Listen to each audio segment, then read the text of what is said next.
Welcome to ArgTV. I'm Willie Gibbs. And I'm Torres. We've had a bit of a break recently, as most of our crew has been busy with Fall 48 last week.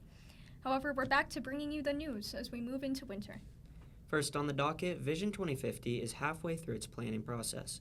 Smith Group's senior principal Neil Kessler says no architectural plan has been decided on yet. The focus of Vision 2050 is health and wellness, medicine, and athletics. Ideas around these themes are being refined and prioritized. Potential changes to UI campus include new buildings as well as renovations to historic ones. Another priority is to increase walkability on campus. This includes connecting campus with downtown Moscow via Hello Walk and making it easier to travel between the east and west sides. A large concern of students living on campus is the crossing of 6th Street to get from the dorms to the educational center. Ideas being suggested include the closing of 6th and Rayburn Streets, which would make vehicles go around the dorms on Paradise Creek Street. New additions might be bicycle and pedestrian paths, the extension of Hello Walk, and better pathways to Central Campus from both new and old Greek rows. Students with ideas can make their voices heard. The future of UI is being decided in real time. Remember that none of these changes are 100% confirmed. Well, Cal, it certainly is interesting to think about. In other news, a press release from the university says that Professor Paul Rowley might have found a way to prevent beer from exploding during production. In a recent experiment, Rowley used killer yeasts, which are often used in winemaking. He has been working with Nicholas Ketchum at Rheingeist Brewery, using the yeast and studying its effect on human pathogens. Rowley plans to continue experimenting after his 1,000-liter fermenters did not spoil or explode during the process. The professor says more study is required, but plans to file patents and license the product to Moscow breweries should they want it. Speaking of Moscow, the 2024 general election has concluded and Latah County's results are in. You may remember our profiles of the 3 sheriff candidates. Richie Skiles won re-election, beating his opponents by a mile. Bill Thompson was re-elected as county prosecutor. He ran uncontested and has been in the position since 1992. The people also voted to retain Magistrate Judge Megan Marshall.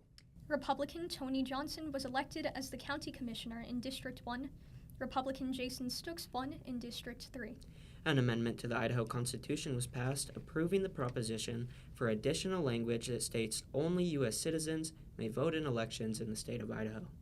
Another statewide measure was Proposition 1, which aimed to replace the primary election with the top 4 style, changing the general election system to a ranked choice voting system. It did not pass. There's much more information to be covered, but I fear that if we kept going, we'd be here all night. For more, you can see election results in Latah County and elsewhere at voteidaho.gov. For now, let's swing it to Jackson Hamelund for sports.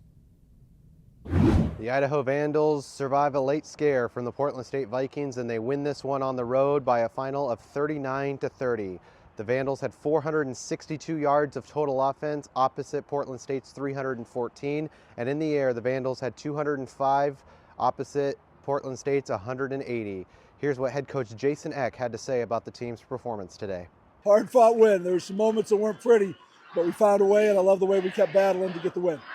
Deshaun Buchanan was a beast on the field today as he went for 212 yards and 2 touchdowns. It's really just a mix of just opportunity, preparation, and O-line being able to block with receivers blocking downfield. He ran his tail off. I'm proud of that guy. He's really grown up a lot and come on as the season goes on. That was a great performance and a great job by the O-line as well. The Vandals have 2 more games remaining this season, and next week will be their home finale as they take on the Weber State Wildcats. Kickoff for that one is slated for 5 o'clock. Practice hard, work hard, man. Endure practice and be able to endure the finishing parts of this season.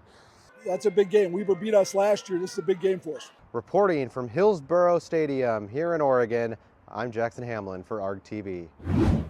Thanks, Jackson. You got anything else, Cal? I don't think so. That does it for this episode. I'm Torres. I'm Willie Gibbs. Thanks for joining us. Go Vandals.